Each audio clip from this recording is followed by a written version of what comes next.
Alrighty. We are live. Welcome once again to Obinna Show live. Wacha tuone venye mambo inasema hapa nao tuchangamke. So we can get all the way to 1,000, then we officially begin. Siki, I can't see it here. You can see it on your end.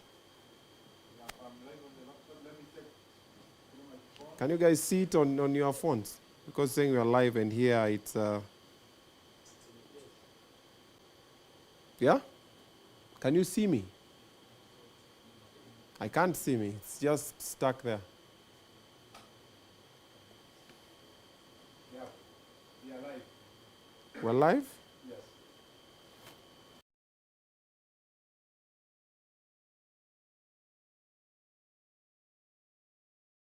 Let's see the people getting on. Let's see the people getting on. James Kerongo is already here. Yeah, I can see you. All right, Republic of Kenya. Oh, the government. Oh, the country is watching. Okay, okay. Gotha Tena Metrin is already over here. All right, we can see you. All right. Tunakuona Ann Chantel. All right. Rainbow Digitals. Okay. Let's see. Tell your friends we are on. Tell your friends we are on. We get to 1,000 people. Then now we begin the show officially. You know how we do. We get to 1,000, then we officially begin. Tuko live. Frank Njagi unasema start. Pole pole. Pole pole. Are we not here? All right. David Macau, we are unsubscribing. It's okay. Do whatever tickles your fancy. Yeah, Desmond Brian, we are on. Okay, Okia Brian. Okay. Hizi maswali naona ameanza kuzileta. Muzilete zote. Yeah, we're gonna ask all of them. Yes, I can see. Tuko live. Luxury Homes Reviewer. Okay, CFA Traders in the building. Samran Gitau. Sema Gotha tena, nimekucheki. Mburu David, okay, we are at 431 guys. Let's get it to 1,000 people, then we officially begin. Feun AC, I can see you also live from Qatar. Divan Marion, thank you very much. Francis Maina, okay, I can see over there. Carnation, all right. Alphonse Sang in the building. Tabitha Kemunto, karibu sana. Okay, okay. Swale Dola, asante. Hizo maswali muziweke zote tuuliza. We were under 553 people. Let's get to 1,000. Let's get to 1,000 people. Okay. Maumar Omar, I can also see you. Thank you very much. Ochibela in the building. Catherine Madenge, of course. Rogers Emiteko. All right. Alphonse Sang in the building. Okay.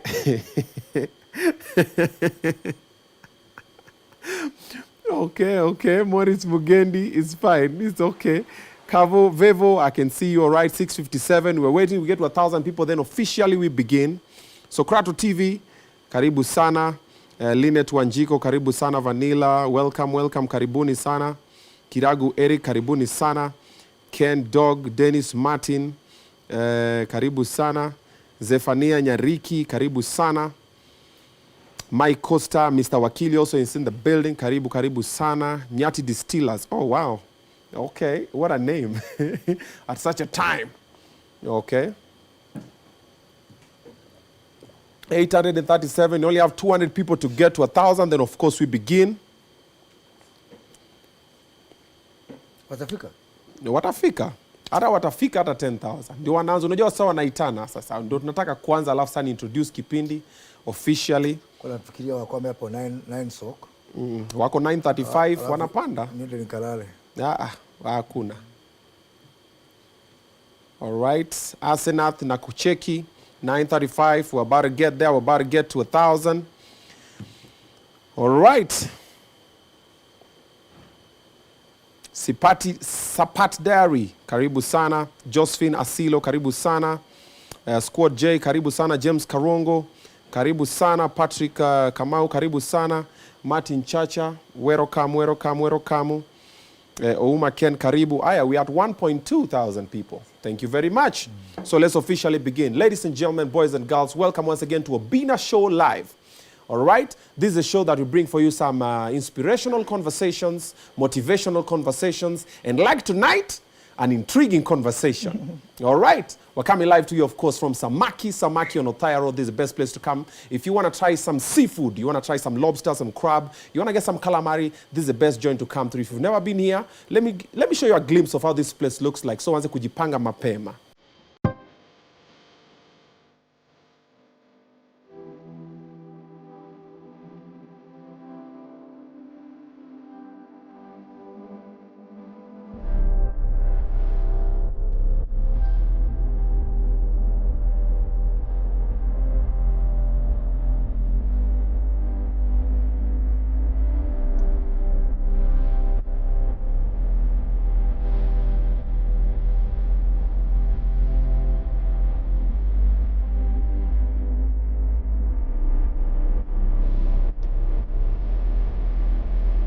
Alrighty, that is Samaki Samaki. You can get to order in or you can come and dine over here and you get to enjoy exclusive taste on your palate. Alright, karibuni sana. Asanteni sana. We're about 1.5k people watching live. Asanteni sana for streaming live. So for this particular episode, I'm hosting the government, Deep State, the CS. And this interview is going to do two things.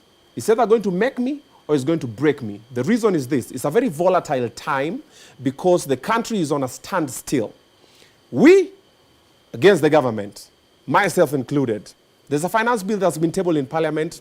We don't support it. I don't support it. Tomorrow, we are going on the street. We are saying, no, we don't want it. But the government is trying to shove it down our throats. And the gentleman that I'm interviewing happens to play the side of the government. I'm currently trending on Twitter because I decided to take this bold move and host the gentleman on the show so we can have a conversation. What most people don't know, or they know but they decide to assume, is that everybody has a right or the freedom of expression. You can express yourself. We've been expressing ourselves very loudly on the streets. We don't want the finance bill, but also the guys from the other side, we can allow them to express themselves. But that does not mean that we support their ideologies or we are their sycophants or we are their friends. For example, the gentleman I'm interviewing, we are not friends. Sisi sio marafiki. Today is the first time we're meeting for the first time. All right? However, we're going to be having a very candid conversation like we always do with all our guests. We give them utmost respect. We let them speak. We let them air out their grievances and also air our questions to them. So if you have all the questions you have, ziandiki hapo, tutazisoma na atazijibu. Karibu sana Bwana CS. Asante. Nice to meet you for the first time also. Baby. Nice to meet you as well. I didn't even have your number. You didn't have my number? No, I got your number from Babu. Yeah. And Babu is a very good friend of mine. Yeah. So I told him that. So I'm also not your friend. And I did not come for groupies. Oh, tunakanyagana shimbo. Okay. Kaende. So Babu called me today when I was shooting the weekly show, and he told me, you want to come to the show? And I was like, okay, why not? So question number one, why did you decide to come on Obinna Show live? I think you're doing a great show. I've been watching some few episodes. Okay. The one with Babu. Okay. The one with the other lady, I forget her name, but very interesting shows you've been having. Demo Facebook. Demo Facebook. Yes. Very interesting shows, I think.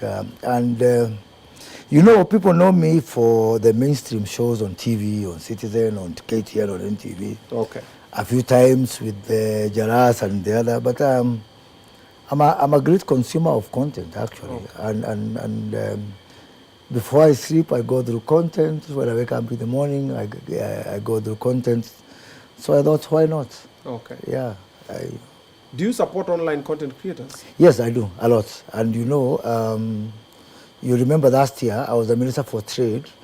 There was this bill motion in Parliament. Okay.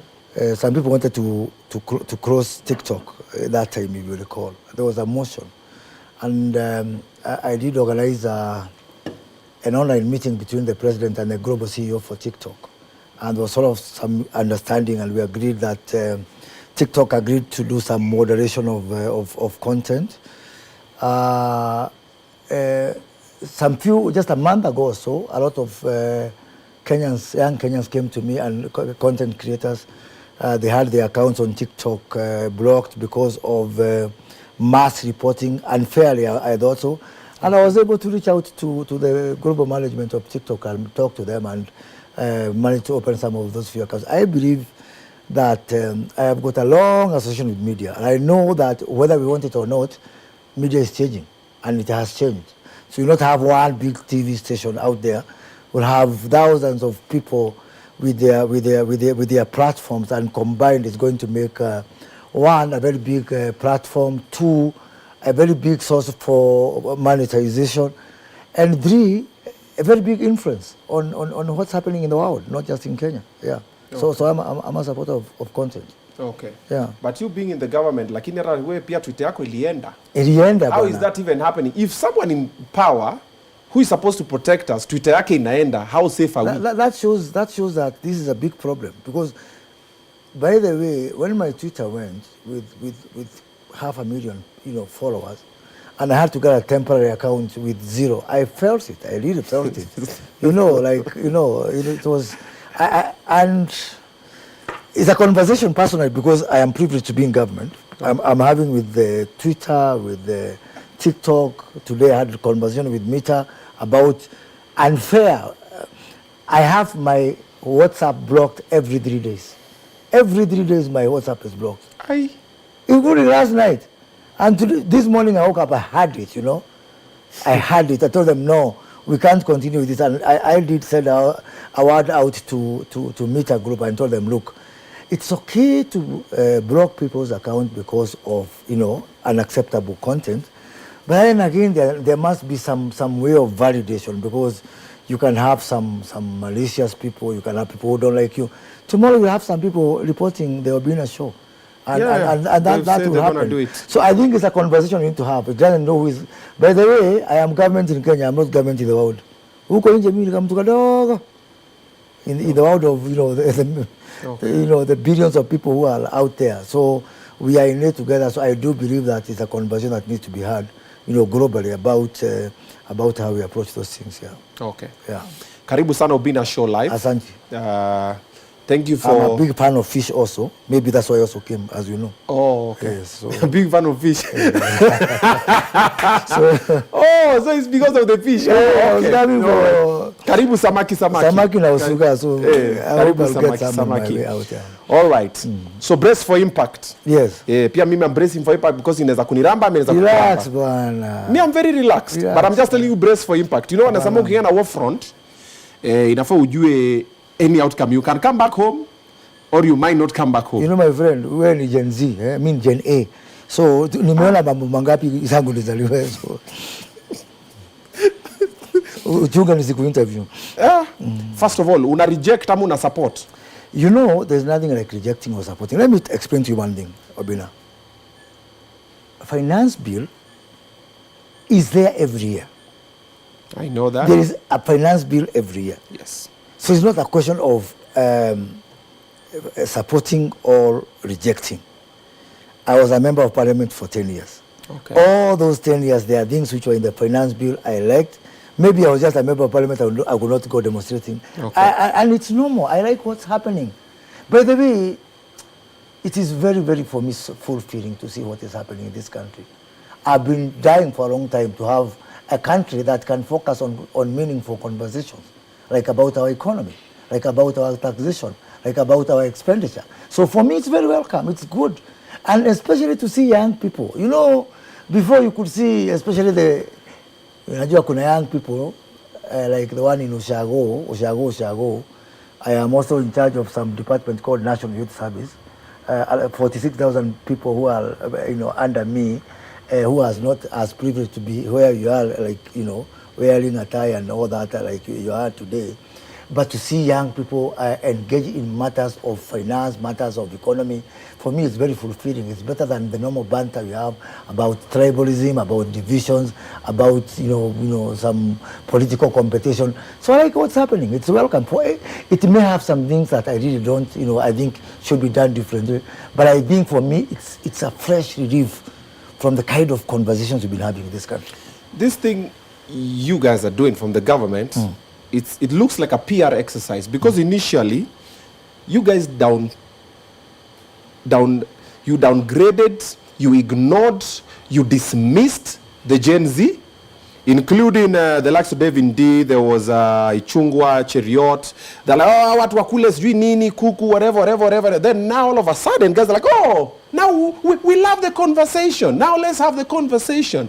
Looks like a PR act. Even the president was somewhere and said, now I like the guys are talking about it. And we're like, yes, they're talking about it because they don't want it. Why not just dismiss it, start afresh? My name is Moses Kuria.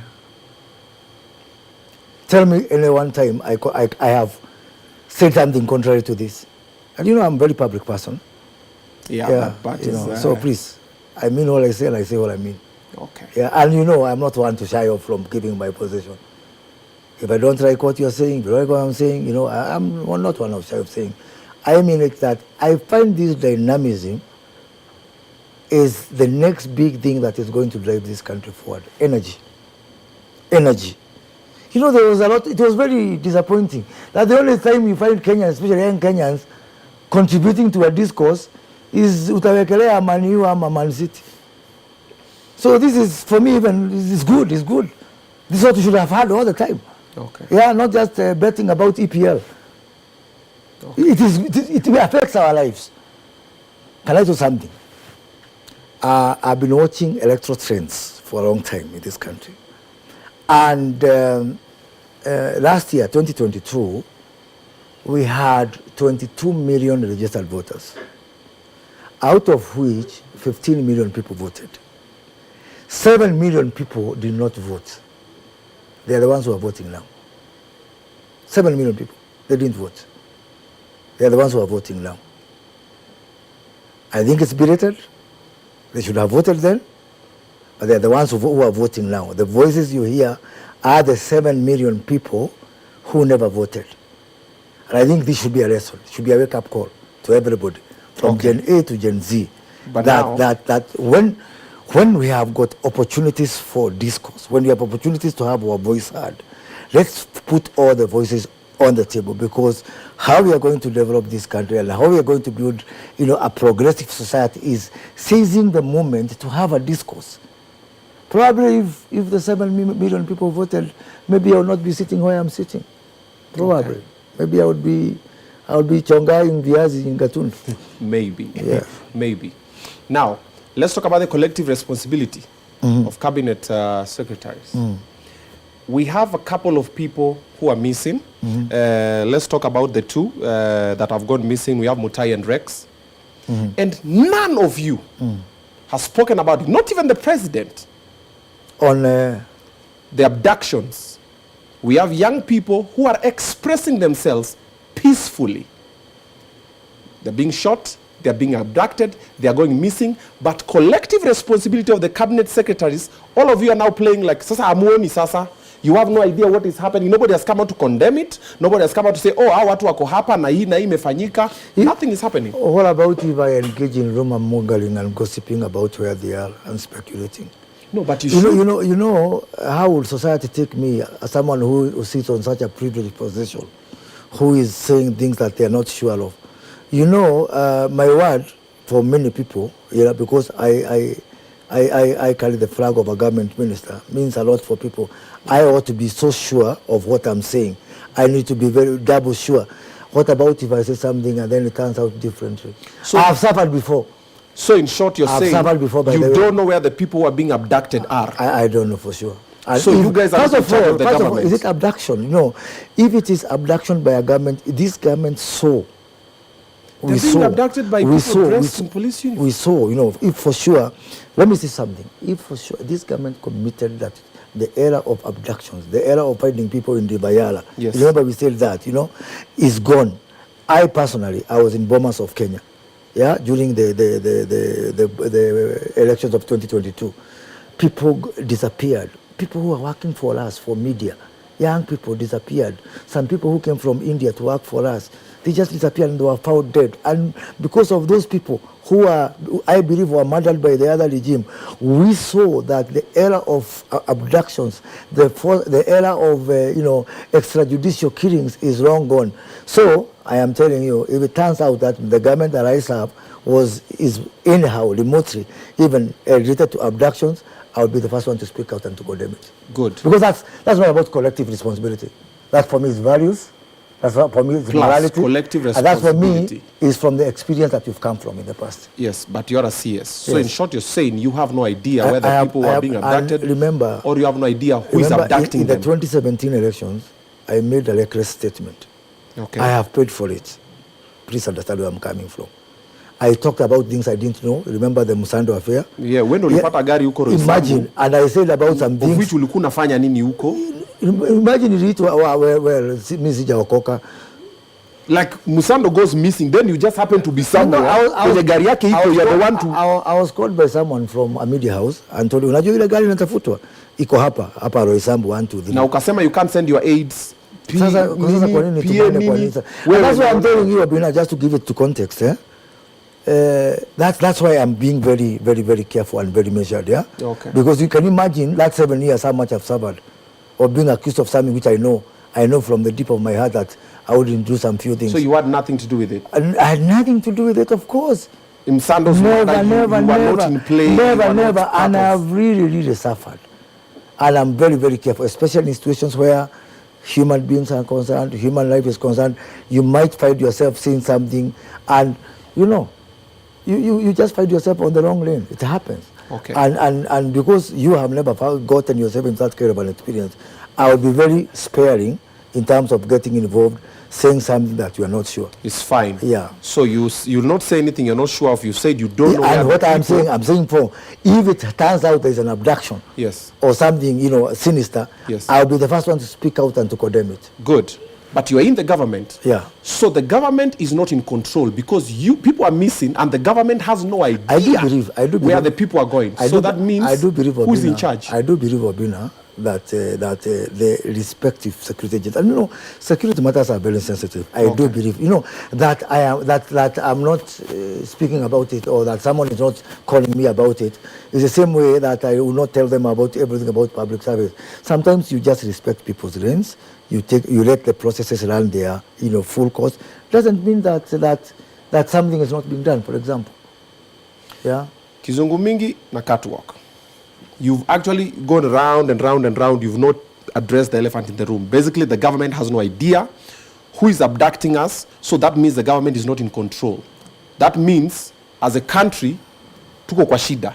The ones who are supposed to protect us don't know even who is abducting us. Sasa kwa nini unaweka maneno kwa mdomo yangu, ndugu? Nimekwambia, I believe something is being done. We believe in what we don't know. What you don't believe in. Yeah. We believe what you know. Like, do you know how to walk?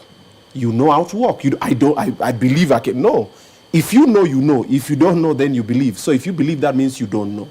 And if you don't know and you're in the government, well, security matters are very sensitive, Obinna. But you're supposed to be informed. And as I'm telling you that, by the way, not everybody in government is supposed to be informed about security matters. Security matters is a privileged information. Okay. That is privileged information. Sawa. Yeah? Let's come and down sometimes you leave it like that, rest.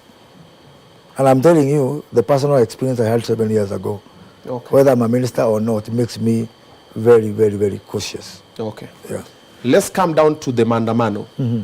You've seen Gen Z are protesting, and we are supporting them, myself included. Why are police using force and they are protesting peacefully? Let me first start by saying, this is the most peaceful demonstrations. Exactly. Yeah, from both sides. Yeah, but listen, we've lost two people. Yeah, which is very, very unfortunate. And I really have the police lost anybody? Well, you saw that police also lose their hands. That is carelessness or accident in the line of duty. Nobody threw the tear gas. He had it, but we were shot at. Why are we using live bullets to peaceful protesters? You're in the government. Well, why are we throwing tear gas? The Gen Zs are just dancing and saying, no, we don't want the finance bill. Why? Well, I think even Gen Z are saying that. I saw some of them saying that they want a different flavor of tear gas. Yeah. Maybe, sometimes democratic right, sometimes, you give the people what they want. Let's get serious. Those ones are there. These only the jokes and everything. But why are police using force? Yeah, I think to be fair, let us be fair to each other. Okay. I have been fair to the demonstrators. Okay. I think, unlike all other demonstrations, even starting from my 11th floor office of Harambee House, looking at the demonstrations, I was a student leader at the University of Nairobi, and I read the most massive demonstrations ever seen on this country. Sometimes looking at these demonstrations, they look sweet, they look romantic, So it's good, it is very peaceful. Demonstration romantic. No, they look cool, They look somehow cool, because I wish, and I think that's also a lesson. And one of the best things that is happening now is the lack of political heads on these demonstrations that are happening. I go to Paris now and then. In Paris, in the morning, you find demonstrations going this way, in the afternoon this way. You don't even know which demonstration you are in, and it's become a way of life. I think slowly, as we emerge, this is going to be a way of life whereby people are going to feel free to go and demonstrate and go and express what they don't like about this and that.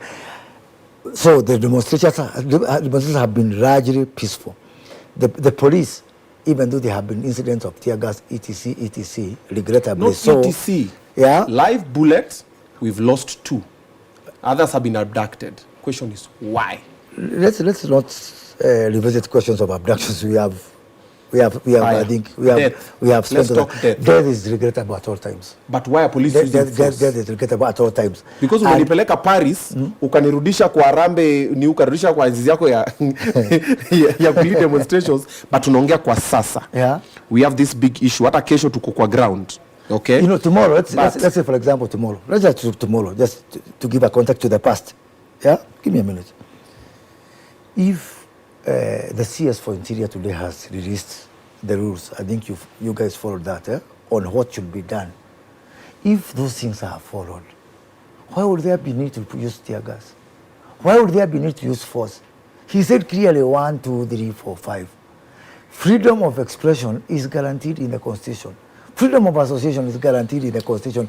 If we all keep to the lanes of decency, why would there be a problem? Which are? No violence. Who's been keep fighting? Keep to the lanes. Gen Zs have not fought anybody. Keep to the lanes. They can't even fight. They are our children. Your sons or your grandchildren. Absolutely. Are there. Grandchildren. Okay. Sorry, your sons. My son. But why are police using force? You've not answered that, Mheshimiwa. You're still going heavy. Sometimes police use force because demonstrators also cross the line of what is legit. And what I'm asking for, first of all, is a Kenyan, secondly, is a parent, thirdly, is someone who is in government. I would just wish to say, if everybody would keep play to the rules, and I think there's a member of parliament, I think for some place called Berry North, who has put in a bill of how we should do this demonstration, etc. Let people not see it as a bad thing, because we need to be a country led by the rule of law. By the way, Somalia, during the time of Siad Barre, maybe you are not born, they were cheering those people there until today because of not playing to the rules. There's no country. I mean, there's a country called Somalia, but you see what they have gone through. Because if we don't have a playbook, a rules book, if we don't play by the rules, the result is anarchy. That anarchy, by the way, is not going to consume government. It's going to consume citizens and everybody.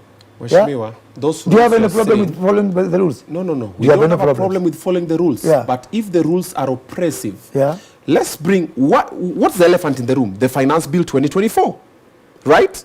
It's being shoved down our throats. 99% of the country is like, we don't want. You've been an MP for, you said 10 years. Yeah.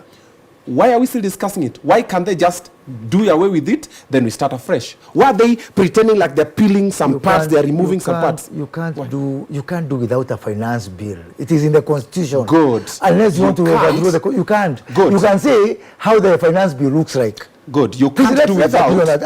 Yes. No. A finance bill is part of the Constitution. Which is okay. You can only say, mimi finance bill ya blue siitaki, nataka hii ya red. Yes, Mheshimiwa. Now the solution is here. I have a solution for you. Yes. Why don't we suspend it, then we extend the one that we are using before as we amend, and then we start again with a new one. Happen in 2022. Where do you come from? Do you vote? Yes, I do. Where do you come from?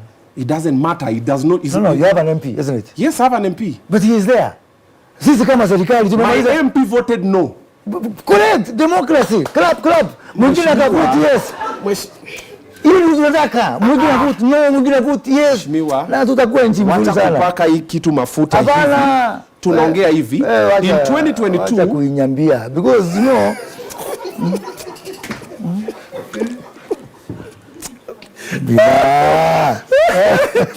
in 2022 it was extended. Why can't we do it again? Sasa siwaambie mbunge wako na mimi niwaambie wangu. Tushaambia mbunge wetu, but why are you guys buying? Sasa unajua mbunge shida ni gani? Yes. 7 million people. Si nimekwambia? Wachana na 7 million people. Sasa 7 million hakuvote. Wacha wewe vote. Unajua 7 million people hakuvote. 7 million people hakuvote. Yes. Sasa hiyo wanajaribu kuvote kwa street. Hapo. Hapana, usitoke hapo because me I don't want my son grow up to akifikiria tu kutovote ni vizuri, halafu aende aanze kulalamika. Abana, tukubaliane. Do you agree to be voting? I voted. I voted. Go and tell these other 7 million people who never voted, if you don't vote, you get what you deserve. Now you see all the Gen Zs on the street, we are getting votes. Very good. And do you know something? I was doing my projection. You know, I've done a degree in statistics. Do you know what I think? By 2027, the Gen Zs will have 12 million votes, if they are serious. Please come and vote me out. Okay. Come and send me home. I go and eat together. Do you want to know the twist to this story? Yeah. When people are voting and they're saying 7 million people did not vote, this finance bill was not in action. Precisely. But maybe if I'm the wrong government, and you use your 7 million, I will not be anywhere near creating a finance bill. You will have to live with your consequences. Mheshimiwa, umezunguka, ukaimarinate, ukanini. Let us have a country. And you know, I respect you for even having me on this show. This is what we need as a country. Wengine wanapenda, wengine wapendi. Which is okay. But majority wamesha sema no. Why are we still forcing it? Majority gani? Sisi tuko bunge sasa. Aya. Tuko bunge ndio, inaendelea. Watu wameona the unrest. By the way, do you know this finance? If you ask me, from an executive point of view, executive government, Gava, yes. Wacha bunge. From Gava point of view, this bill was largely withdrawn. If you look at the concessions that were made before this bill was tabled to parliament, mukate out, sijui gari out, sijui nini out. Mumefanya ile kitu ya, baba shikeni kaswiti ni nini, so we know, na mukaficha mavitu zenyu huko ndani. Like for example, let's just talk about a few of the taxes that are there. Good. Let's talk about the sugarcane transportation. Huh? The tax on sugarcane transportation. I think if I was MPs tomorrow, I will remove that one. Okay. You see? Okay. If I was an MP tomorrow, and for the few who listen to me, motor vehicle will be removed. Kitambo. Okay. Yeah. Land. I think it is going to be removed. I have seen a swelling. Yes, because I'm not in parliament. I quit there. I'm Murinitoa.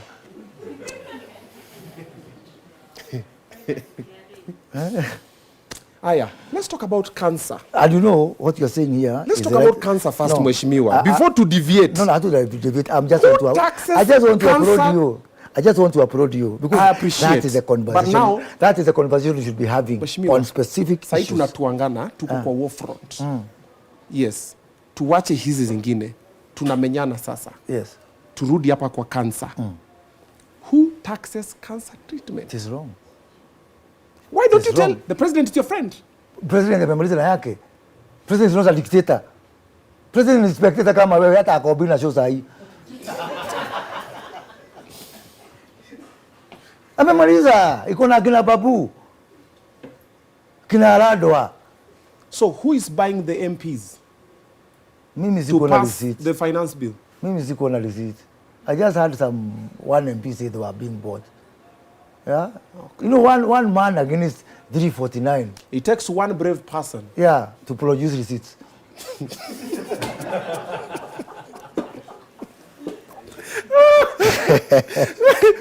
Leo nilikuwa mama akacheka kwa hii. Cheka ndio yako ya mwisho. Haya, utanifollowiwa ndio ya mwisho. Enjoy your life. Okay. Why is the government so focused on chasing ghost leaders? Kama gani? The leader for the Gen Z. Who is the leader for Gen Z? It's a ghost leader. That's the whole point. No, I don't. We know someone is paying the Gen Z. And it's just young people who are self-driven and they're like, hey, wait a minute. And they're very woke and they're opinionated and they're like, no, we don't like this thing and we're gonna. It's not like the millennials. The millennials were like, tunangoja mtu atuambie tuende hivi, mtu atuambie turushe mawe, mtu atuambie. Gen Zs walikam peke yao. Acha nikuulize Obinna. First of all, yes. I'll answer your question, but let me ask you. Why are you so confident to say MPs are being bought but Gen Zs are not being bought? Wewe nijibu. So Gen wewe nijibu. Umesema mbunge, mbunge amesema between me and you, who relates with Gen Zs more? Huh? Who? Between me and you. You never know. How many do you sponsor? Mimi nisiponyoa wengi, so okay. Tuachie hapo tu. Touche. However, why is the government so focused on looking for ghost leaders? Like, oh, we're looking for this person. I don't think. I think I just had one person. I think talk about people being sponsored. Okay. For me, it doesn't matter whether people are being sponsored or not. Okay. What I would die for is honest conversations. Okay. Like what we're having here. And realizing that for every conversation, there are two sides of the coin. Wengine watapenda, wengine watakuwa namna hii. You know, and that's, you know, really, everybody wants the best for this country. Okay. And I really like what's happening because now I feel confident kidogo of the kind of country that I'm going to give to my children, where people know what is good for them. Even being unrealistic and unreasonable is democratic right. It's part of the country growing. Who's being unrealistic? Maybe you would think I'm being unreasonable, unrealistic. Maybe I would think the same of you. All I'm just saying is these two sides of the coin to every conversation is something very good for this country. It's something that we need to nurture. And personally, for the remaining part, time for me on that. Don't manage me. Unani manage.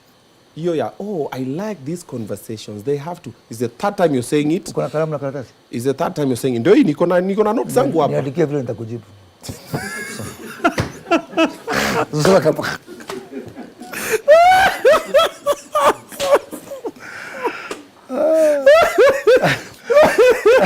Oh wow, okay. The way you like the way people are open, 3 times. I'm like, come on. You are bullying me. Wacha kunipure. Let's shift conversation. Tafuta wale wasele la mimi ni ule chuma leo ni bana. When is Pochungo got an interview? I've seen your reputation precedes. Now, MPs, according to the finance bill, the way it's being voted yes or no in the parliament, they're voting along party lines. You know, you've also noticed it. You are an MP for about 10 years, okay? They're voting against party lines and not for the state. So, from what you're seeing, between the state and the party, which one comes first? You can't say 100%. Maybe Rajri. You have a point. For you not say I'm managing you. I have got ODM people, for example, who voted for yes. We have got UDA people who voted for no. What a beautiful display of democracy. What a beautiful display. But anyway, people are supposed to vote along party lines, but with conscience. So is the party first before the state? Yeah? Is the party first? Party before the state. Because but they, people, and I like, for example, ODM, the oldest party we have in this country. Imagine, kama ODM watu hawangekuwa wanafuata party lines for all those since 2005. How many years are those? 20 years almost. Kungekuwa na chama inaitwa ODM kama watu hawangekuwa wanafuata nini sera ya chama. Si mnasema ni sera sio sura. Ona umebadilika. Okay. I hear you. Now, let's conclude on this matter for the finance bill, because I still have other issues that I want to discuss with you. How do you see this ending? I think what will happen is that the democracy will prevail. Okay. People have their say, people have... By the way, the gains of Gen Z so far cannot be reversed, as I'm saying. What they need to do, what the Gen Z need to do is to harness it. Maybe not Gen Z, maybe the country need to harness it. The gains are already there. Man, to have young people not talk about EPL, kuwekelea kichwa ama maua na kuwekelea simba kwa TikTok. Mzuri sana. Tamu kabisa. Okay. That's your answer? Yes. Whichever it happens, we have already, our democracy has advanced. Whichever way it goes, I think we are better off as a country. However it ends, I think we'll never come back to this era of people not getting involved because, finance bill is too complicated. Economics is for, I don't know, for people who had what? Actual scientists like Babu. Hapana, sahi mtu wote. Yeah? Whatever motivation are going to be involved in this national discourse. Let us not lapse back again to vanity. Let us now start getting here to discuss simple topics, vain topics, but also complicated topics like the finance bill. It is good. Okay. Now, let's remove the office, your office to aside, politician side to aside. Siyasema utoe koti. Okay, sir. Kwani koti ndio ofisi. So, let's talk like human beings, decent human beings. Like sasa you're outside the government. Yeah. Oh Do my you God. believe? Are you saying that government is not decent? Do you believe? Okay, if the government is decent, tell me one person in the government who is clean.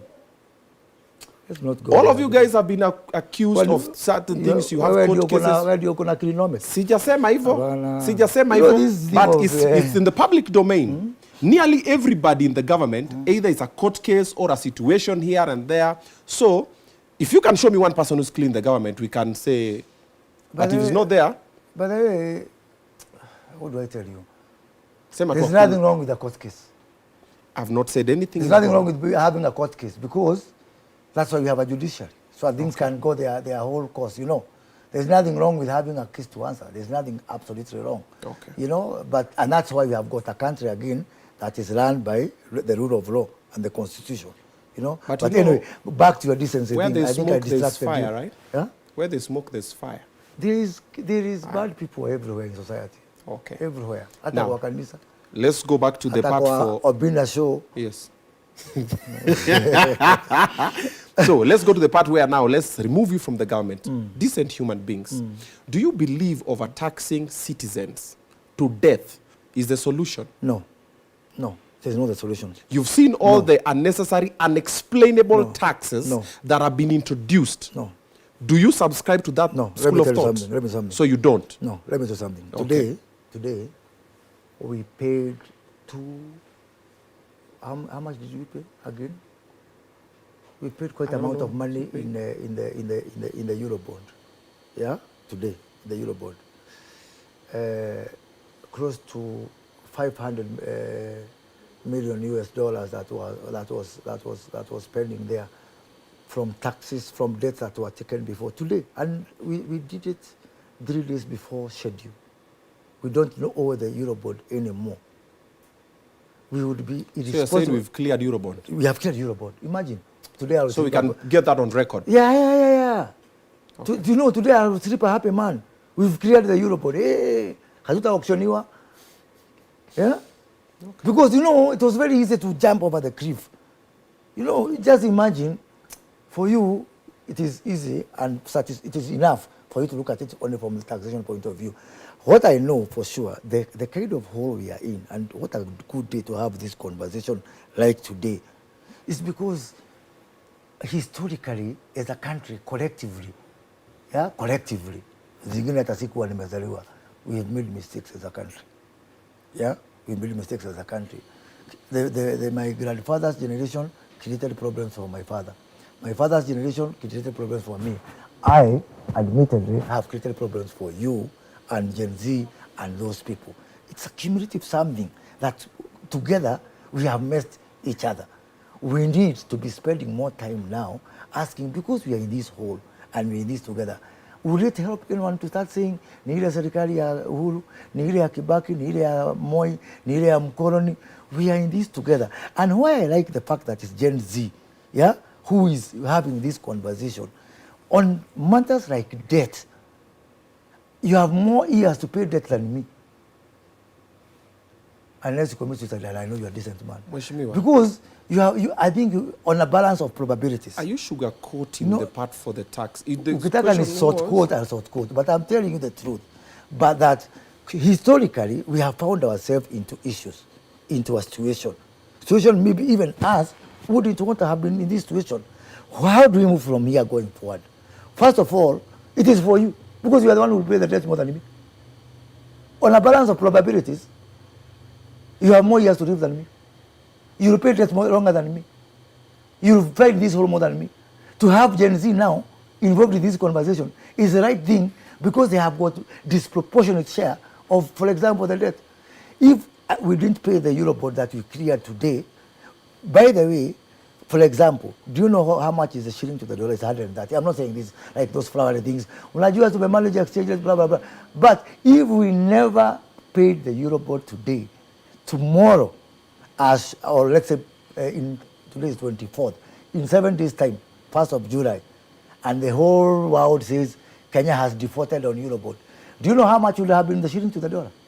On the very minimum, and I'm telling you like someone who has done economics to the highest level, on the very minimum, the Kenyan shilling the dollar would have been 250 shillings. on the very minimum. But you know, to the Kenyan Eurobond that you're talking about did not even help us. That's money that went to people's pockets. Sasa ninakwambia So ni why kweli. are we being... Sasa tusilipe sasa tufanye nini sasa? No, Sasa ni sawa, tuauctioniwe but, sasa. okay, no, but why Sasa are we paying... how do we responsible? Why are, you guys give know... me a solution. Okay, Give me a solution. The government give knows... me a solution. The government I'm wrong. knows... Okay, we are wrong. I didn't say that. I'm saying the government knows the people who took the Eurobond. Kwanza unalipa fuliza wewe. I don't have fuliza. Mheshimiwa, we are losing direction of the conversation. I'm asking you. Do you believe overtaxing people to death is right? It is not right. It is not wrong, right? We need to get a solution. Can I give you the solution? Yes. The solution is that we need to reform our whole two things. We need to reform. We need to reform our taxation, get more people to pay, and people must admit that there's nothing wrong with paying taxes. Nobody has said they don't want to pay taxes. We are not saying we don't want to pay taxes. We pay taxes. But over-taxation and where the money moves places where you can't explain, that's the problem. That's the second question. That's the second part. I'm coming to that. Okay. And you'll find we have no disagreement on the second part. Okay. Let me spend time on the first one. Now, our tax policy is the few people of me and you who are paying taxes are carrying a very big burden of the taxation. Very few. That's why it looks heavy. Obinna, if we reform our tax regime and we have so many people paying taxes, especially willingly, and that's what really, I can even go on my knees to ask Kenya that if we can just agree, let's all of us share this burden. For example, VAT, 16%. I do not see a reason. I do not see a reason why we should not bring down VAT to 12%. If we get many people to shoulder this burden going forward. But with the way the government is working, do you think it's going to work? I think we need to have some faith. We need to have some faith. Yeah, we need to have some faith. Faith? Yes. By the way, my hero in this country is Njuguna Ndung'u. That man is doing a lot to reform this tax policy. And remember, he's a refined economist. He was governor of central bank before. These things take time, but from inside now, I can tell you the measures he's putting in place to pay tax, to reform the tax policy, to get much more people. We have assistance from people like the government of Denmark who are assisting us in this. How do we unravel this? How can I have a pack of people, very few people, carrying the burden for so many people? You know, so the minute we share this burden among so many people, the tax burden will come down. Okay. Right now, we are in a fix. Are we being taxed heavily to renovate houses? That's now the second part of the conversation. What do we do with the money? Okay? Yes. I do believe that, and I'm saying this as a cabinet secretary in charge of public service, performance and delivery management. And this is something I say in private and I say in public. We are very wasteful as a government. We are very wasteful. We are living beyond our means. We have got things that we are doing that can be reduced. Kenyans are right to demand of us to live within our means. And that, when it comes to how we spend the taxes, I have, kama hiyo ndio Gen Z, meaning Gen Z squared. Okay. Yeah. Okay. We need to, I'm in charge of something called the Kenya School of Government. It's under me, it's under my ministry. I've introduced a mandatory course in government called Living Within Your Means. Yeah? And every civil servant will have to go through that and undergo that. If they don't know how to live within our means, I'll teach them how to live within our means. Because we cannot be spending all the money that already Kenyans are complaining about on mandazi, on travel, on such kind of, especially where there is no benefit. So some things are legitimate, some things are justified, but still we have a lot of things, hidden accounting there that is masking a lot of, I do believe from where I see it, that we can be able to cut close to around 30 to 30% of our budget without affecting government delivery, just by really focusing on this issue of living within our means. What are some of the things that the government is doing that you don't support? In terms of expenditure? Yes. I think there is a lot of seminars, my friend. Seminars? Unachukua simu, unapigia mtu, uko wapi? 7 out of 10 people niko Naivasha. Okay. You would think it is Happy Valley or something. Okay. But it's just a way of people allowances, per diems and all that. My God. Mtu anakuambia, unajua, you send someone, like for example, I'm taking a day flight to Mombasa. You find my office has sent a driver and a car. The other day I was in Mombasa. I didn't know, I thought I was going to have like another vehicle there. There are a lot of governments in Mombasa. I'm only there for a day. I found my driver, my bodyguard, vehicle has gone all the way to Mombasa. I said, this is too much, I didn't ask for this. What did you do about it? No, of course I made notes about it. I'm talking about just but now few days after ago. you knew, so what did you do? By the way, I'm driving that policy now about vetting who, people who are traveling for example, to Mombasa ought not to have their drivers and bodyguards and vehicles going down to Mombasa. But then you know what is the justification I'm giving? Forget about what I'm doing about it. Do you know what's the justification? Yeah. Sasa unajua huo mtu hajakuwa na trip. Unajua sasa hii ni mwezi ya pili hajapata per diem. It's not because I need it. Okay. Because there is somebody, it is an avenue for per diem. It is like a policy for equalization. So whatever the government is doing that you don't support is just seminars? No, there's a host of other things. And we are into this. By the way, it's my ministry which is leading this exercise. Okay. Obinna called me up here after 6 months. Okay. Ask me the same question. So I'm leading this exercise of ensuring that we cut waste and we cut unnecessary expenditure. Okay. So you and I both agree that the government is having unnecessary or wasteful expenditure. Wasteful, yeah. But also we are being taxed more, so we can. So what do we need to fix? Do we need to fix the expenditure, or do we need to get taxed more? Both. No, what you need to do, two things. Yeah, two things. On the taxation. Which one comes first? First of all, expenditure, I'm with you. So we need to fix our expenditure. No, we need to fix our expenditure. With or without, because that's what is within our control. So we need to pause on the tax. No, don't pause on the taxes, because you can't stop a country. No. Now the ones that are being added. A country is your TV. No, it's okay. Mheshimiwa, you know what I'm talking about.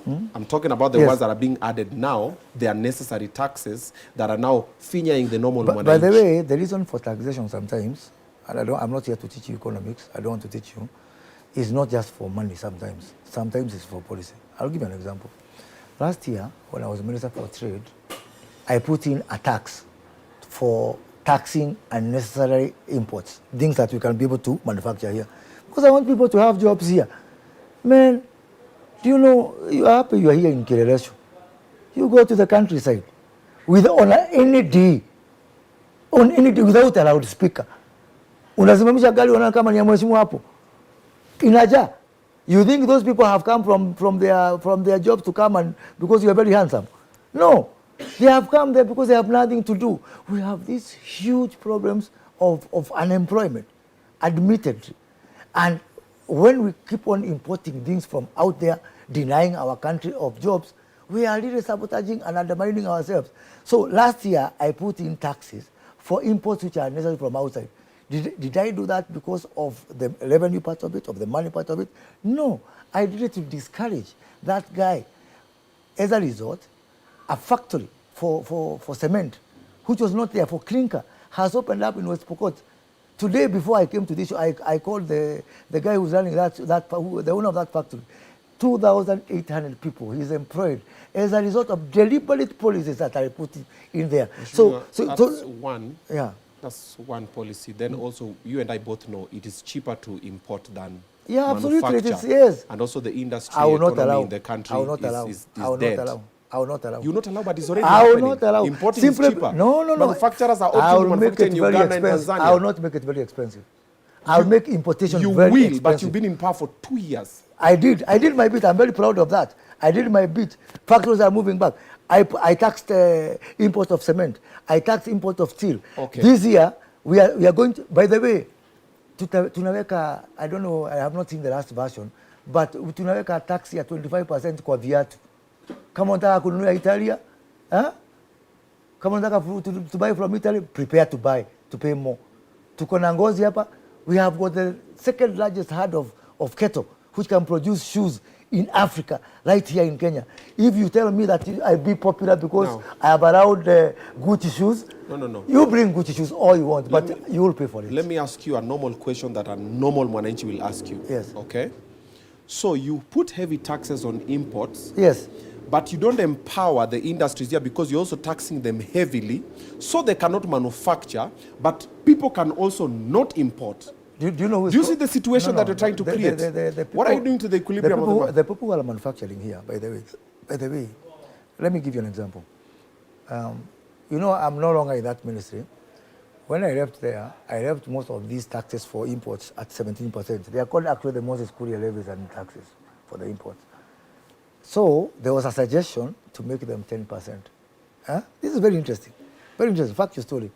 So I said, okay. I told the minister and I told the president, if that's what you guys agree with, industry is fine. So they call a meeting. The president was chairing the meeting, the minister and the industry. And I'm saying this is a public watch show. So I cannot rely on this kind of a show. Do you know what they said?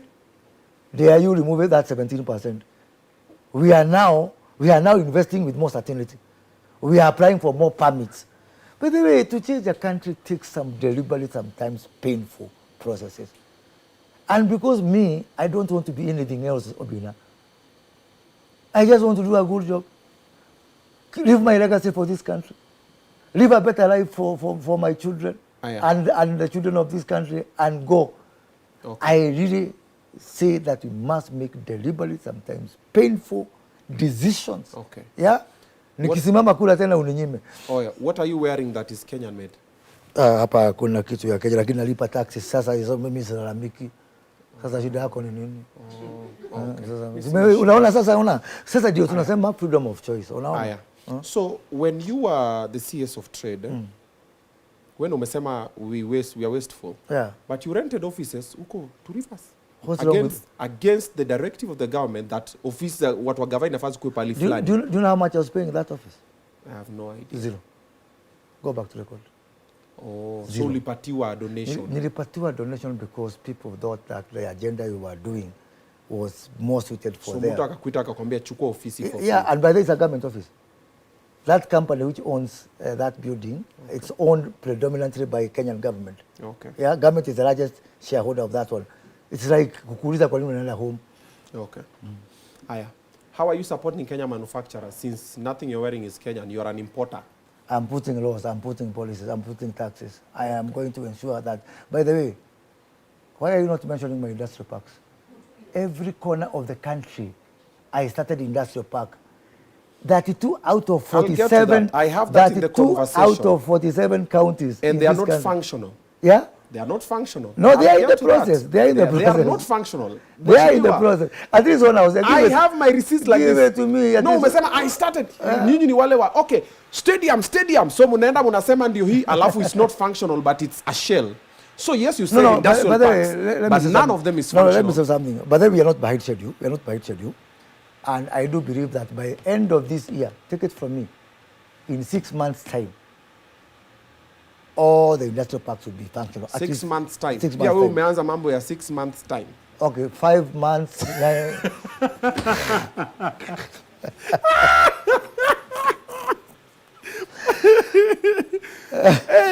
I am very sure of what I'm saying. I am very sure. I am extremely sure of what. Because hiyo kitu sio mambo ya kazi, my friend. No, but that's part of my legacy and my legacy for this country. But in your legacy, you believe, and I'm like, the fact that you're believing means you've not put strategy enough because hope is not a strategy. No, I'm following up, by the way, Obinna. I can tell you every place I went, whether it is Riwa in Homa Bay, whether it is Alego in Siaya, whether it is, Rumuruti in Laikipia, whether it is in every place that I open industrial park, I will see to it that it gets completed, and not in infinite period, but within this calendar year. Because and when that happens, this country will change. This country will start changing. This country will now start distributing jobs. You know? Let me throw a spanner in the works. Why were you shuffled from trade? Because it's prerogative of the president to shuffle. What is wrong with public service? You cannot be shuffled if you're delivering, or maybe you are over-delivering. I was over-delivering, so I was asked to go and donate my skill to other presidents. So it's like, oh my God, wow! Can I ask you some questions? Please come before I became Minister for Public Service, what did you know about public service? What did you know? You know, the fact that your face is very recognizable. Handsome. Then you've been in the... Did you say handsome? But, yeah. But the fact that people see you and they remember you, like umesema kwa story ya Msando you are... So what ukiona umemali wana pay attention, it doesn't mean it's delivering. Kuna watu wakipindire. So let me leave it to Kenyans to judge, but I think I'm very proud of my record. Okay. Okay. Now, let's come to something that I've seen you're doing. You're doing a football tournament. Around the country? Tournaments, yeah. Tournaments? Yeah. How many are they? Well, I started in January. I started in the first region, Okay. Mount Kenya region. You know, they say you have to preach in Jerusalem before you go to Judea and the other places. Okay. 11 counties from Isiolo all the way to Nakuru. Okay. 66 constituencies. Every constituency had a team.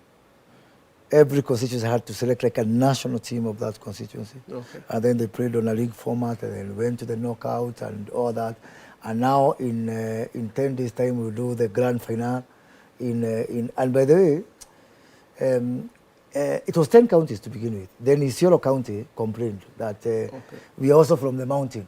So we added them. Only 2 constituencies. Do you know who is in the final? One of the teams in the final? Isiolo. The one which came by accident. So these old, what do you call them? You know, like stereotypes. Yeah. That this one can play football, this one cannot play football. But other than football, the whole thing is engaging the youth. So what's the purpose of this tournament? It is reforming the youth, engaging the youth. You know, people, especially in that region, are saying, okay, let us use the hard tactics to fight alcoholism, to fight drugs and all that. I said, well, I mean, I even got into trouble with a lot of people, even my friends within government. I said, well, I mean, it's okay. You can use the hard tactics, okay. You can do all those, you know, measures to, you know, to use force and to use the police. And I said, but can't we also start asking ourselves, after these young people are removed from alcohol, from drug abuse and all that, what do they do? That's why you organize that tournament. You know, that has been very engaging. Now, after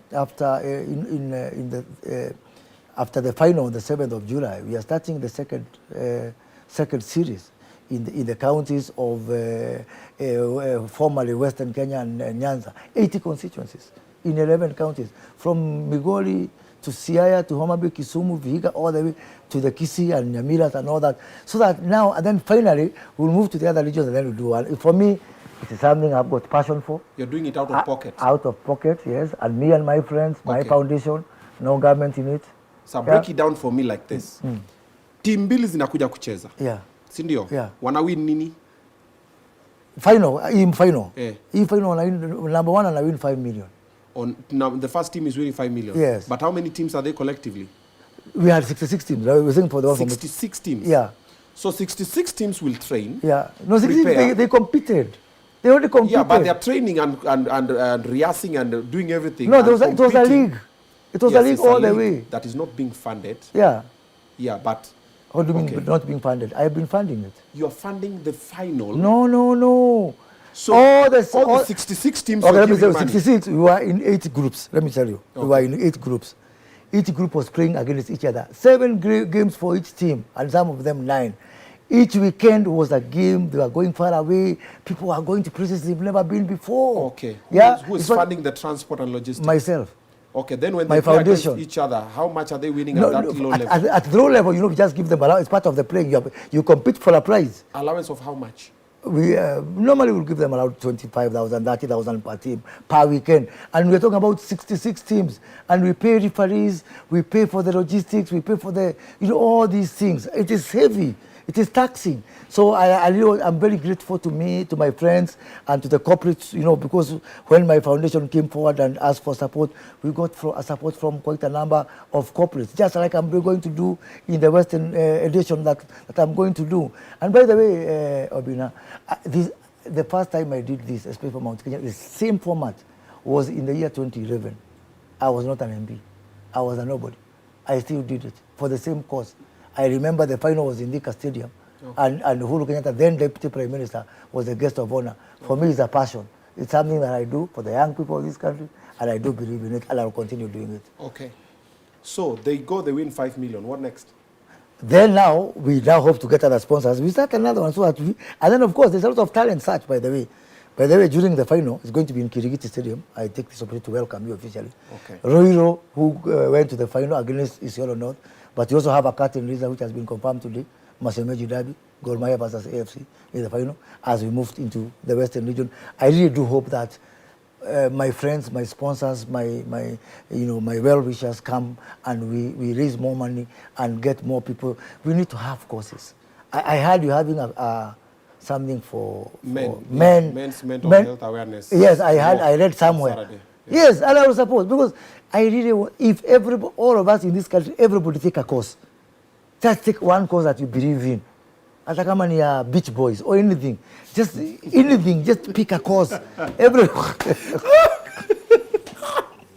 Everybody pick a course. You know, hii nchi kuna mashida mingi, by the way. Yeah, Beach Boys ni gani? Kuna wengine huko pengine rehabilitate, wengine huko, mwingine huko something else.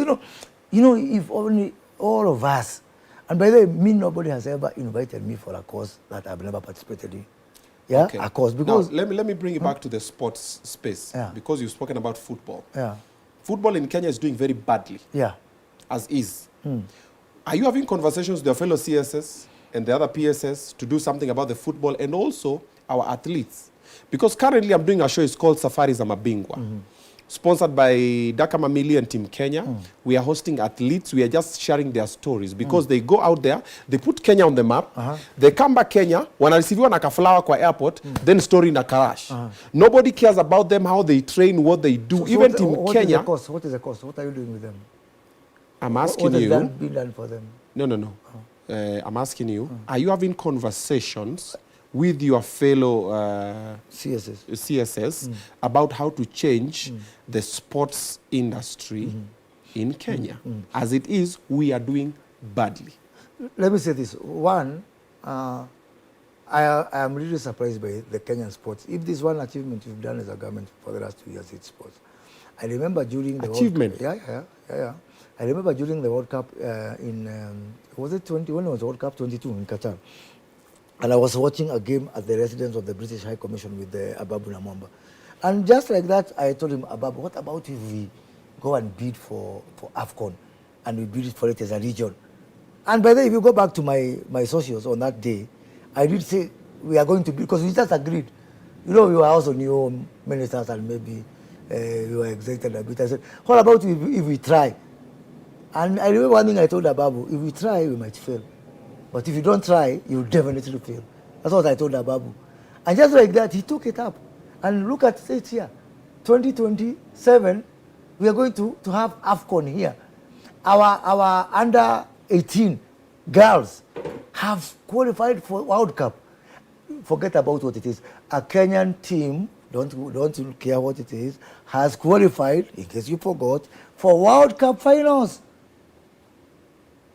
A Kenyan team. Unprecedented, unheard of. Yeah. They did, but the government had nothing to do with them. They're just brilliant young people who have talent. We're talking about the facilities that the government is putting in place. When good things happen, it is the weather. When bad things happen, it's the government. Okay. Tell me 10 good things that the government has done in the last 2 years. On just what? 10. On what? General, everything. Just 10. My friend. Just 10 good things that the government has done for its people. My friend, I don't need to tell you 10. Government does not need to do 10. Government does not need to do 10 good things. It needs to do one. Government needs to do 4 or 5 things. Let's talk about one good thing that the government has done for its people. Food. Which food? Which food? Security. Which? Food security. Cost of living is down. 40 million bags of maize in the other year, up 61%, 50%. Figures don't lie. It's liars who figure. Mheshimiwa, we are figuring out that you're also becoming a liar. On a national platform, we have 8.4 thousand people watching this live, and you're saying that there's food security in the country. Yes, it doesn't happen by happenstance or by kneeling down and saying a prayer. It is deliberate policies. It doesn't happen like that. It is when we were giving people subsidized fertilizer. Fake fertilizer is what you're talking about? The soil? Let me ask you thought we forgot? Let me ask you a question. The fact that we don't talk about Are we going to harvest fake maize? No. You know, but there was fake fertilizer. Yeah, there was it's fake a very big fertilizer, issue. Yes, it was a big issue, yes. Yeah. Just like, not that every good policy want to downplay it. I want to downplay it because I want to look at the harvest. I want to look at the harvest. So we use fake fertilizer, but we get... No, let's look at the harvest. What are you going to tell to the farmer there in Kitale? Ati wewe usipande sababu kuna sijui mavi ya donkey. And then when it comes to harvesting time, let me ask you, should we consider you a friend or an enemy? Are you our friend or are you our enemy? I told you I didn't come for groupies. So let's have a conversation. Which I know, but now we are clearly, you're clearly going against the truth of the matter. No. We are truthful people. Times are tough. No, we are truthful people. Times are tough. That's Kenyans are revolting. Times are tough. But we are figuring a way to downplay that. Oh, haya ukipanda na fake fertilizer si mahindi tamea. Wacha nikwambie, for me I'm saying, for me harvesting maize in this year, I'm really having my calculator. I want to see us reach 80 million bags. Okay. Tukifikisha 80 million bags. Nijue sasa hakuna kuimport mahindi. Hizo stories zingine zinaweza kuendelea, my friend. Tusipofika 80 million bags. Yeah? Tusipofika. We have to double our effort. That's for me. Which effort? We're already being given fake fertilizer. And already taxes are high. So even the farmers are not even happy about it. Let me ask you, if you meet a farmer today, what will you tell them? By the way, they planted already. What will you tell them? Usitamwambia mkulima nini? Usipande kwa sababu kuna awambiwa wasipande because guys are surviving. Guys are surviving. We are talking, mambo ya chakula, my friend, it's a matter of life and death. It's life and death. Yeah? It's about... Oh, you need to change battery. Okay. Play the ad for Gold Child. You got it? Yes. What you're seeing now is Obinna Show live crew in action. That's my team. That's one of them. We have about 5 of them over here. You're learning videography, photography. Maybe you want to do production. Maybe you want good quality videos and you're wondering what to do. Now, I have a deal for you. Gold Child Media Training Institute. Their poster is going to be on the screen now. Their intake is ongoing. They're trustworthy and they know what to do. You want to get a certificate. You want to get a diploma. You want to get your hands in the action. Usikuna kana sema, I want to be like Obinna. I want to do what Obinna does, but you've not gone to school. You have to go to school. That is Gold Child Media Training Institute, and they're presenting to you empowerment through expression. You get in there, you express yourself. Na ukipitia sometimes in the lecture also, utanipata huko, nimepitia naongea na wewe kidogo na kupatia motivation na kuinspire na kuambia by the way ukitaka kwa kama hujamai rudi pale kidogo. Unaona kazi ile anafanya hapo? You have to go to school for you to learn how to operate that camera. So talk to Gold Child Media Training Institute. You get to enroll now, you get to enroll your son. The schools are closed by the way. Asikae nyumbani sana nini. Anaweza learn part time, then shule zikifunguliwa anarudi. Their contacts are on the screen. Get in touch with them. Ufundishe mtoto wako aweze kufuata passion yake ama ni aje. Yes, what you see.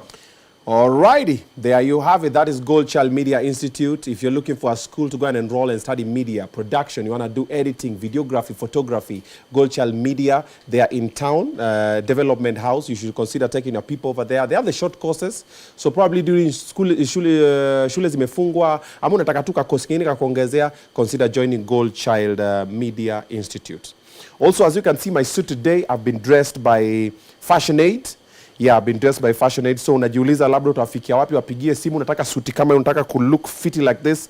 They're in Karen, that is Fashion Aid and Kubai. They are based in Karen. Their number is 0746 178 778. 0746 178 778. Wanakupatia look moja, very, very polite. Also, another thing you need to note, on Saturday, I am doing a men's mental health awareness walk. Okay? June is the month for men's mental health awareness. But nobody's really talking about it like we should. So I've decided to spearhead this walk. It is a walk for all men. Because globally, according to World Health Organization, 75% of the suicides committed worldwide is men. Oh. That's an alarming number. Men are hurting, men are not talking. The ones who are talking, they don't know how to talk or they don't know who to talk to. So we're doing a walk. We partnered with the Nairobi City County and of course the Kenya Police. We're going to do a peaceful walk on Saturday, 29th of June.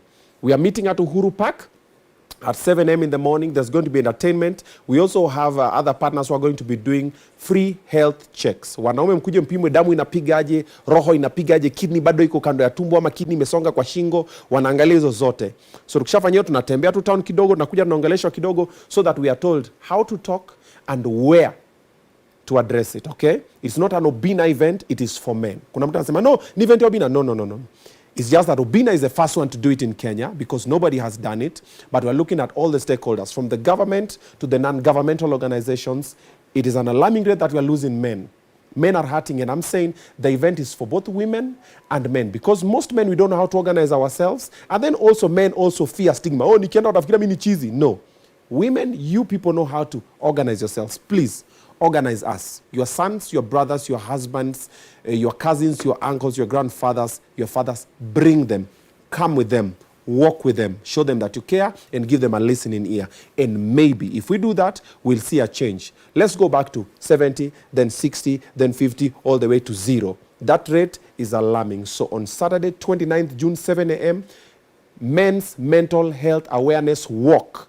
Happening where? Uhuru Gardens. Na kutana hapo, halafu tunaenda round. Alrighty? And finally, the tour that we are doing with Demo of Facebook, we're going around the country. We've postponed it to August. We are to start on the 5th of July in Narok, Club Elevate and Amidst Gardens. Tumesongeza kwa nini? Saizi tuko maandamano. Tunapambana. We are rejecting finance bill for now. We are focusing on one thing at a time. So kesho Tuesday tuko pale town, we are rejecting it. Tukishamalizana na finance bill tuseme tumeridhika. Sasa tunarudi na comedy sasa. Tumeona tusongeze mpaka August. So if you bought your ticket on madfund.com, don't worry, it's still very valid. When we resume in August, we are still coming back. But now we've narrowed down the cities. Instead of 15 towns, we are doing about 8 towns. And then we go to Australia, we go to Gulf, we go to UK, and also we go to the USA. So don't forget to buy your ticket. Stay tuned. We'll be giving you more information. Just know that we've moved it from June, from July to August, because saizi bado napambana na finance bill. We are rejecting it. I'm hosting Bwana CS in the building, and we're having conversations. And guys are just wondering, who is the comedian today in this show? Mama Mechemuka, I know you have your questions. In the next about 5-10 minutes, we're going to shoot your questions to Mheshimiwa CS, and it's going to capture them very fast. But I still have like 2-3 other questions that I also need to get to conclude with him and then out to run. Bwana CS, yes. Toka TikTok. Niko nazima. I have about 4 major questions I want to ask you. Number 1, Office of the First Lady, Office of the... you know, do you support that? Yeah, it is part of tradition, really. It's the same thing. You have your mental... Don't compare mental wellness. It is the same. No. It's not the same. It's not a The cause. office of the spouse, yes, in all jurisdictions, okay, happen because of people who want to identify with a cause. For example, okay, the Margaret Kenyatta, you know what she did with the Beyond Zero. Yes. Because not everything can be done by government. You know, now someone will ask, why is Obinna... But it's being funded by the government, right? So you're saying not everything can be done with the government, but it's being funded by the government. So basically, it's the government doing it by extension. By extension, yes. And because of that, a lot of people, not necessarily, the office is funded by the government. The cause was not funded by government. Do you know that? The Beyond Zero, the one for Margaret Kenyatta, was not funded by government. But the office is funded by the government. The office is funded by government. And you support it? Yes, I support that. It's part of really building the family institution in this country. No, it's part of tradition. Yeah. Affordable housing. Mm-hmm. The housing levy. Yeah. Do you support it? People receive do you understand it first? Of course. We started the housing levy in the other government when I was the vice chair of the committee responsible for that levy. Okay. I'm the ancestor of the housing levy. And I know what it can do.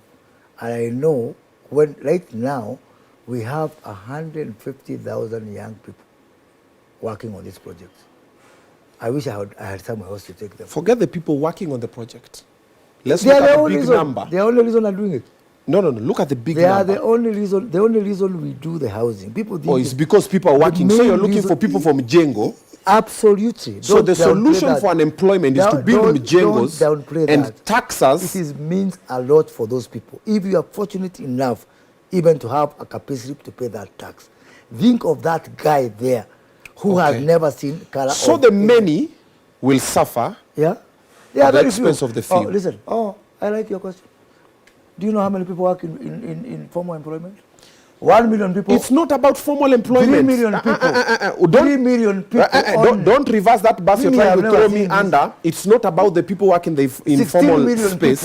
16 million people don't know the color of a pay slip. Affordable housing. 16 million people don't know the color of age. They don't know the color of a pay slip. Ati sasa wanalia wakilia pamoja na the 3 million. Mheshimiwa, affordable housing. affordable housing. Yes. It's just, you support it, eh? I support it fully. So, Yeah. we rejected it. Yes. It was shoved down our throats. Yeah. We've rejected the finance bill. It's being was shoved not- down our throats. Are we really being heard? No, you're being hard. You're being Oh, hard. but ignored. But you're not voting to put your people in parliament. 7 million. Turudi hapo. No matter how much you want to have. Okay. Aya. Sasa Tutoke hiyo- huko basi. unajua Because, itakuwa 12 million. Next time you know better. okay. Hiyo umekataa, umefanya namna hii. Now, let's come back to something that you said a while ago. And let's just do a quick check. We see how far it has gotten to. So you had spoken about you are going to be the one to sponsor the impeachment of Gachagua. I didn't say that. Wewe umekuwa na fake news wewe. I didn't say that I'm going to support the Okay, let me say, you said you're going to sponsor the impeachment of the deputy I president. didn't say that. Or you What did I didn't say that. You tell me. Sasa umeanza kuniuliza what did I say? Now I've just told you said it. What did So I I'm say? like, how far are you with it? You know, kuna kitu kwa kizungu inaitwa he who alleges Eh. must prove. So the burden is not on me. Aya. Nitishe receipt zitume size. Tafadhali. Sawa, tafadhali nitumie hiyo receipt. Na If it someone ya has that na ulipe video. tax on it. First of all, is your chama cha kazi still active?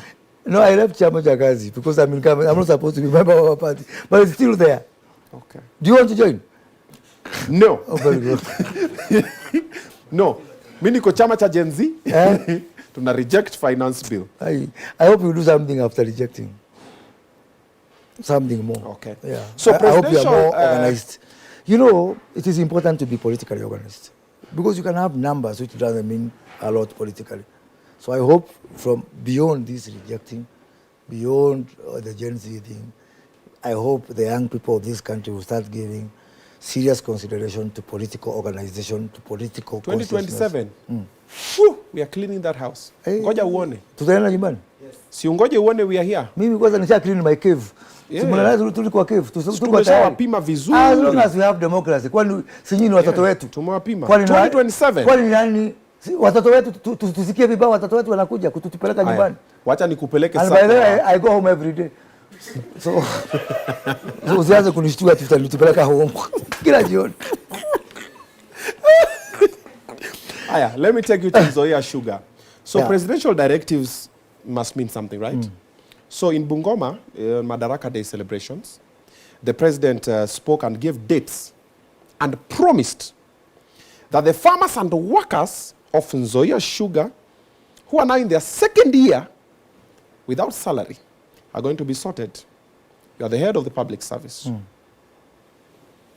Have you actioned on the presidential directive? When was the directive? We passed this in cabinet Hii ilikuwa Madaraka Day celebrations. ya mwaka huu. Ilikuwa Bungoma. Ya mwaka huu Bungoma.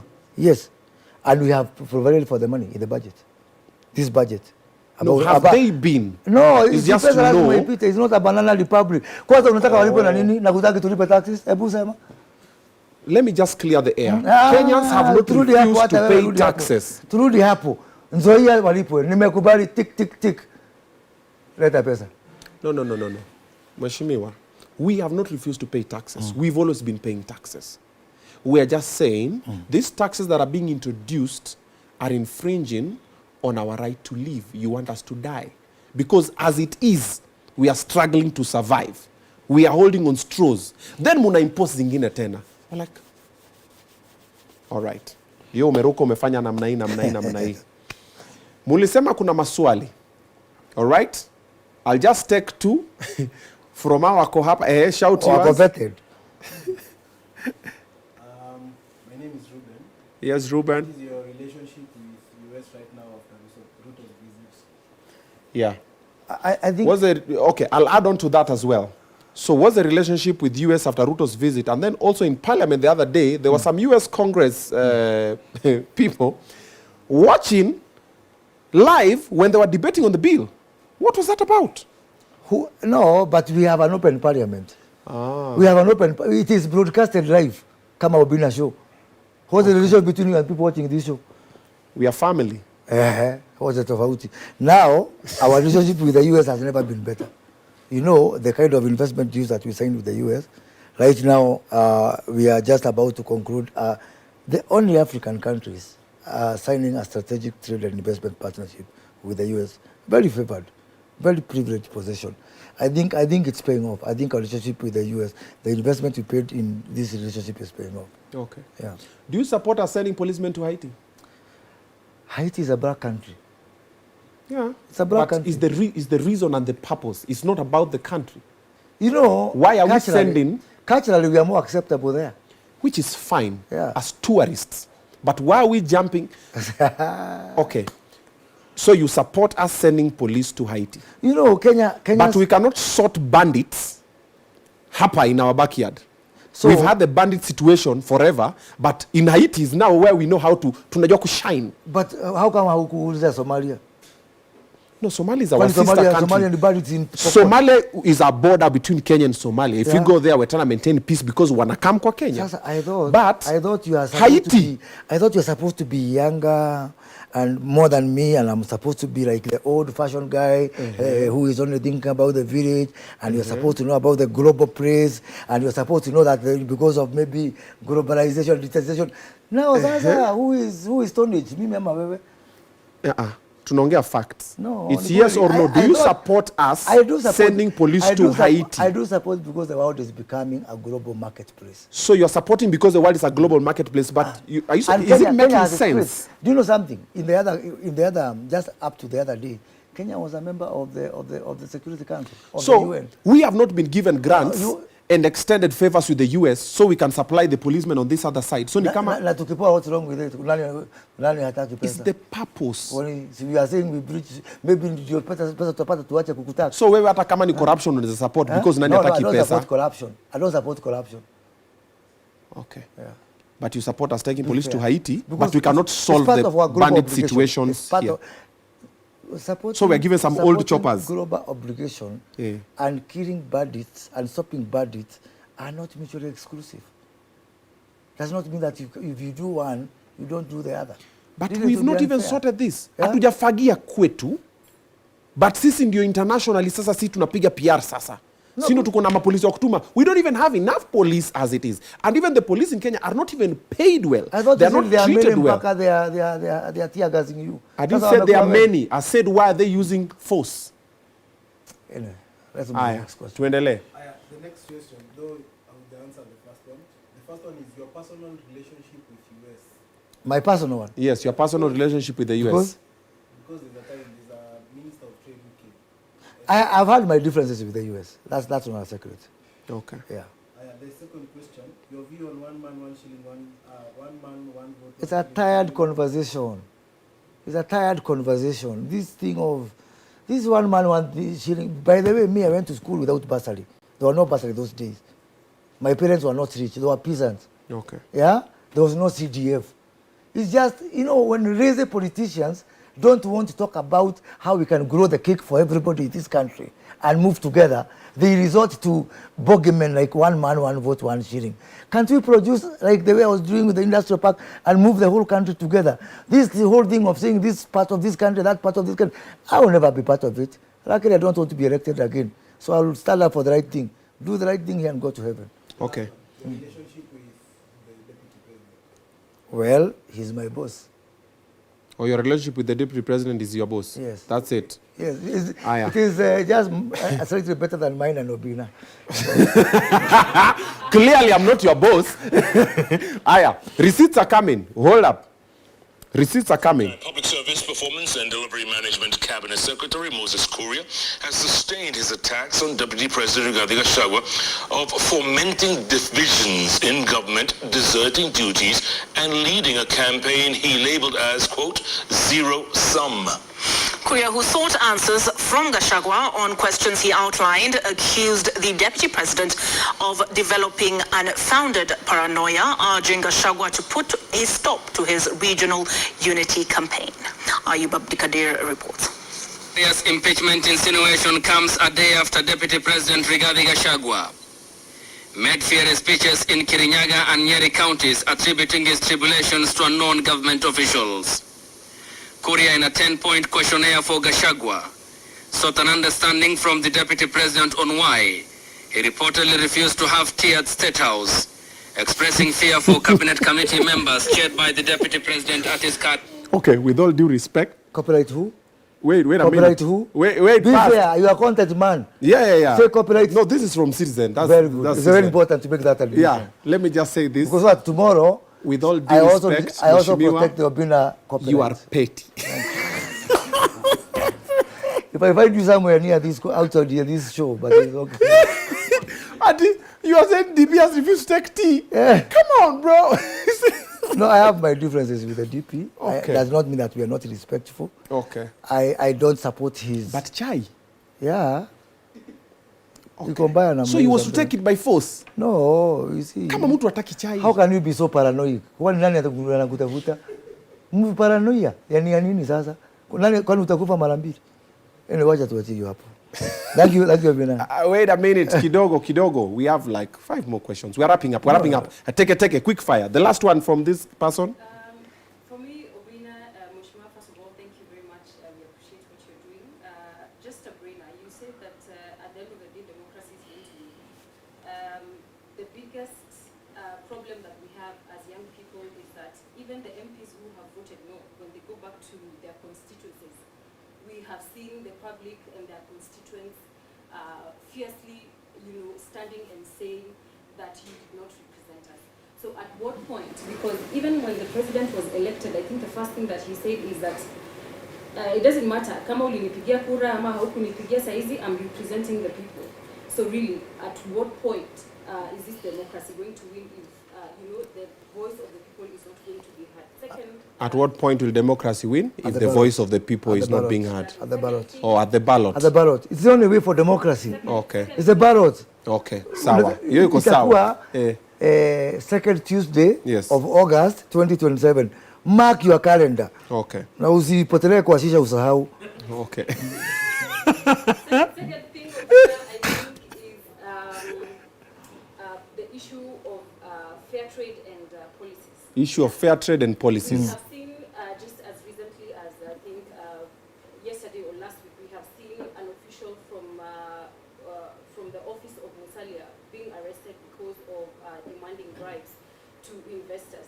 And Mheshimiwa, kusema kweli, tuambiane tu kweli, hii sio kitu imeanza jana. So I think the most annoying thing and what is causing this amount of rage in the young people is people are saying no more corruption. At what point is this going to stop? Can you imagine we did pay the Eurobond 3 days before time with the massive looting that is happening in government right now? What if the government had just decided to commit all resources to the right channels? How much more can we achieve as a government, as a people? And that is the thing the young people are saying, and that is why there is no leader, because we don't want anybody to be corrupted and to come and say that, he or she is representing us. So to decode it, Mheshimiwa, the young people are tired of the dynasties, they're tired of the corruption, they're tired of, people imposing themselves as Summarize. So Mheshimiwa, in short, yeah, wacha tukutume kwa urezo. Oh, okay. And I agree with everything you've said. I have nothing meaningful to add. And young Kenyans will be justified to be tired of those things. Yes. And they need, mimi utanituma kwa urezo nitamwambia, wewe wacha nikutume kwa Gen Z, wachukue kura, watutoe. Tunataka kujua what happened to servant leadership. Yes, and What happened to yeye kupata hata ile kitu ya Mkenya halisi peke yake. Hana tunaona tu watch za 55 million. Sasa Maneno ya Trans Nzoia. Sasa mnaona by keeping away from this political discourse as young people, unaona what kind of genius you are denying us. Those wonderful points. It's what we want now. Reverse psychology is fine. Very smart about it. Reverse psychology ametugeuzia. Hiyo message unamtuma haitaenda. So haitaenda. Guys, Anatusikiza, lakini even the people closest advisors to him are still dismissing what young people No, it is wrong to dismiss. so now, And by the way, a strong and immovable object met an irresistible force. So hata kama kuna mtu hakuanataka kumove, Hii force ya Gen Z hata nyinyi mmeona si kidogo. So wacha tuendelee. Mheshimiwa, let me answer the Gen Z friend of mine for you. If people are in the street for over a week saying, no, we don't want this bill, and it's still being shoved down our throats, do you believe us now telling Mheshimiwa Yati, go tell the president this, you think it will not? Show ya nini by your own MP. Si wewe tunajishofu. Nani hapa hana MP? Kama MP wamenunuliwa. Ala. We don't want them. We want to recall them. Is the other wameficha maclauses huko nani, so kwa recall the technical. Becoming escapists, guys. Come and take up your role in nation, in the affairs of this nation. You have the numbers more than us. So from what you are saying basically is now numbers. Every solution we have to wait until 2027. Absolutely. Okay. Last question. Because you have a chance. Na mkimizi your bus hata hiyo itapita. Chukueni kula tupelekeni nyumbani. Let me pick 2 random questions from the fans that are watching online. Hapa imetosha. We cannot no monopoly bro. No, it's okay. Let me pick at least 2 from here. We have 9.2 thousand people watching. Let me pick at least 2. We can't have monopoly in studio. Kindly. Okay? Okay, kuna mtu hapa anasema No. Yo nini. Guys, serious question. Ask Mesh as a CS, what are his merits to hold the position? Ama yeni kubarikiwa. That is Evelyn Copper. First of all, I'm a very blessed person. I'm a former altar boy. And I grew up in the church. But above that, I'm a very educated person. I'm very traveled. I'm very experienced. I've been a banker, technology, many continents. I've what it takes. I bring in a lot of exposure to my job. Okay. Yeah. Ya mwisho sasa. Oh, so that's it? Okay. CV yangu ni ndefu, utalipia sasa advert. Okay. The part for Haiti we've already discussed. We've already discussed that one as well. Ask him on the issue for freehold land and leasehold land. No, I truly think what I told you, that I believe somehow that Parliament will amass enough numbers to work on this issue, because it's an issue that has got merit, and you know the land issues are very emotive in this country. We don't have to get it right all the time. That's why you have democracy to correct us. That's why you have to go to Parliament. By the way, if we leave executive with 65% pass mark, then Parliament improves us to 80%. Then the people improve us the rest. We are a work in progress as a country, as a democracy. To summarize what you've said basically in this whole interview, you've said about 3 things. 1, tumesha blanda ngojeni 2027. That is one of it. Yes, that's the second one. So tumesha blanda sisi mulitu elect. Chukweni 2027, then muli blanda hamuna kura. Yes. Hakuna mtu anaweza to claim to be cleaner than Caesar's wife. That's what I'm saying. Nobody can scream that I'm now cleaner than Caesar's wife. Both of us tuko na makosa yetu. Okay. Yeah. Final question. Does the government care about its people? It does. How? It does. How? It does care about it. It's not listening. It does care about its people. It doesn't have to reason in the way you exactly think, but we are a very diverse country. Do you believe in this government that you are in? Absolutely. You believe in it, that is delivering to its people? You are sitting on this show. That's this is how not... much I believe it. Oh, okay. Thank you. Aya, Mheshimiwa ametoroka interview. Ame wrap it up, so we're gonna leave it up from there because I still have Gaucho. Si bado napanga mambo ya maandamano tomorrow. Mejua kesho sasa we are all coming out. We are rejecting the finance bill. So kesho nakutana tao. Peaceful. It's peaceful demonstration. We are protesting. We are not provoking. Don't provoke. Okay? Peaceful. And also inform the police. I will. Tear gas is unnecessary. Violence is unnecessary. And you know what? Hata tunatetea au mapolisi. Please, na pia mpitie kwa ofisi yangu, utakuwa kwa ofisi. Tutakuja. Yes. Then ambia au mapolisi pia au tunatetea haki zao because mabibi zao na hata wenyewe wanalipwa vibaya na watoto wao. Na tutachunga hii demokrasia. Kila mtu akuwe na haki ya kusema na kila mtu aheshimu haki ya huyo mwingine. All right. Tuko sawa. See you guys tomorrow. Power to the people. Sia gazi nitapeleka Uganda. Thank you.